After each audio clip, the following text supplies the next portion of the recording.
रात के इस हिस्से में जब मोबाइल की स्क्रीन से ज्यादा दिल की यादें जलती है, आप और मैं फिर से एक साथ हैं।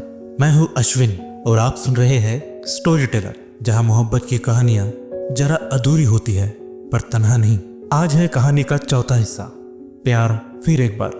वो पुराना कैफे जहां हर टेबल पर कोई अधूरी कविता बैठी होती है या फिर कोई अधूरा इश्क। उसी कैफे में सुमित और रेणु की पहली मुलाकात हुई। कुछ देर बाद दोनों की बातचीत हुई।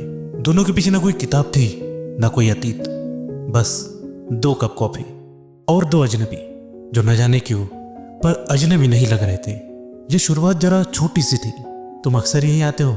हाँ, जब मन बेचैन हो तब। और फिर शुरुआत हुई मैसेजेस की। हाय, सो गए क्या? तुम्हें चाय पसंद है या कॉफी? कुछ ही हफ्तों में ये चैट्स कॉल में बदल गई। कॉल जो रात को 2 बजे भी खत्म नहीं होते। सुमित जो कभी अपनी मोहब्बत के खंडहर पर बैठकर रोया करता था, अब उसी मोहब्बत की राख से एक नई उम्मीद बना रहा था।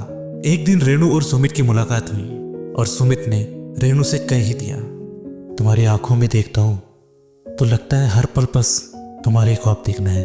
न जाने तुम्हारे साथ रहते हुए क्या हो गया, अब हर पल बस तुम्हारे साथ ही रहना चाहता हूं। और जवाब आया, सॉरी सुमित, तुम और मैं सिर्फ अच्छे दोस्त हैं और कुछ नहीं। प्लीज ये सब नहीं करते। सुमित ने एक लफ्ज भी नहीं कहा, पर आंखें कहाँ सुनती है। आंसू आंखों से यूं बहने लगे मानो कई सालों से किसी की याद में रुके हुए थे। पर सुमित ने रेणु के लिए मोहब्बत में एक ऊंचा दर्जा रखा, जहां चाहत कभी मांगी नहीं जाती, बस दी जाती है। वक्त गुजरता गया। सुमित फिर एक बार दोस्तों में खो गया। अब जब भी उसका फोन बजता, स्क्रीन पर रेणु का नाम लिखा आता। वो अब भी वैसे ही मुस्कुराता जैसे आईना कभी टूटा ही न था। एक दिन रेणु को पैसों की जरूरत थी। कोई बड़ी जरूरत नहीं थी, पर उसके लिए काफी बड़ी रकम थी। और सुमित ने बिना पूछे, बिना किसी हिसाब किताब के रेणु की मदद की। किसी रसीद की तरह नहीं, किसी पुराने दोस्त की तरह भी नहीं, बल्कि ऐसे जैसे इश्क करता है कोई, बिना किसी उम्मीद के पर पूरी उम्मीद के साथ। शायद वही से कुछ बदला था, रेणु के भीतर या उसके भरोसे के भीतर। अब दोनों की बातों में थोड़ी सच्चाई आने लगी और आंखों में अपनापन। फिर एक शाम जब मौसम थोड़ा सा उदास था और शहर की सड़कों पर बारिश थमने का नाम नहीं ले रही थी, रेणु सुमित को अपने दोस्त के फ्लैट पर ले गई।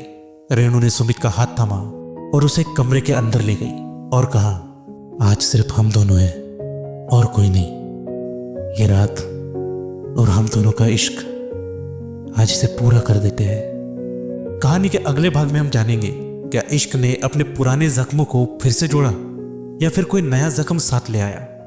मैं हूं अश्विन और आप सुन रहे हैं स्टोरी टेलर, जहां कहानियां अधूरी हो सकती हैं पर वो नींदें पूरी कर देती है।